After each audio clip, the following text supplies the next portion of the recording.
Welcome back, viewers. Now the focus is on the top story, and the high-stake battle for the post of Vice President has started. The stage is set for the high-stake face-off of the Vice Presidential election today, that is going to be beginning shortly, with the ruling NDA fielding veteran BJP leader and Maharashtra Governor CP Radhakrishnan against the opposition India's Bloc candidate, former Supreme Court Judge B. Sudershan Reddy.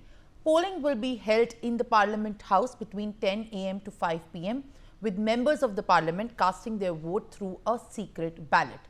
Counting will commence at 6 p.m. and the results are expected to be declared shortly afterwards, paving the way for India to get its new Vice President following former Vice President Jagdeep Dhankar's surprise resignation.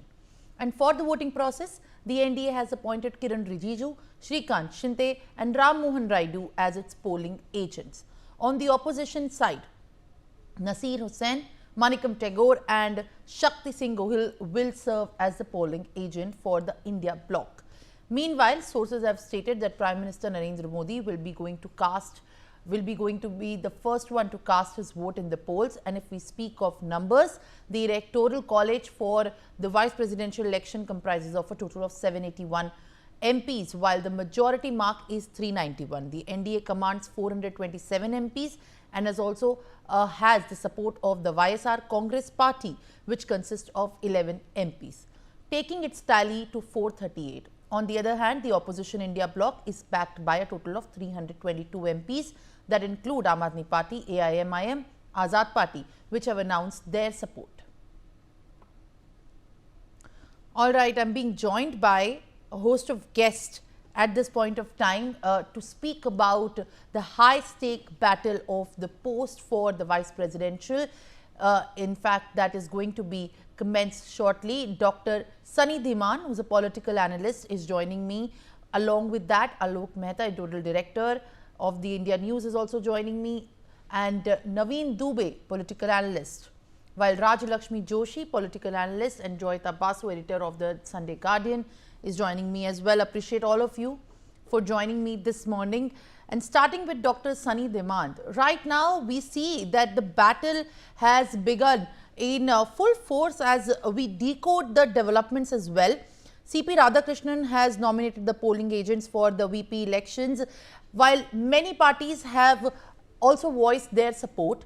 Some have also maintained that they are going to maintain an equal distance from both the NDA and the India Bloc. Right now, what do you think is going to be the way in which the voting can happen, the side which can take an advantage over the other, in fact, pit it against? Good morning, Simran. It's a unique election happening in the independent history of India, that the vice president, who was all okay in the morning, he was conducting the session, and suddenly he resigns.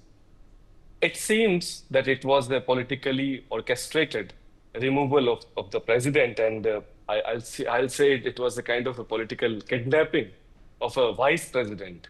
And today we are discussing about the vice president election, which was actually uncalled for, but today it's happening. The numbers are already with the side of NDA, but the real thing is the perception which is right now building around BJP, especially the Modi government, after the vote chori incident, the recent raid on Ambani's, and also the issues like internationally isolated Modi regime.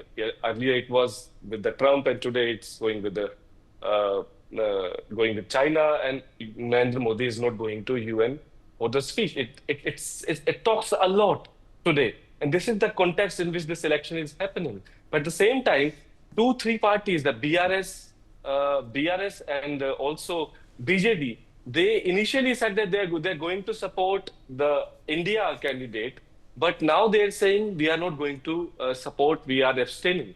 So you can also say that right now it is not election between the ND or India candidate. It is an election which is revolving around the pressure exerted from the agencies like ED, CBI. That's why these two parties, they suddenly disappeared. They are not voting at all. Initially, they said they want to vote.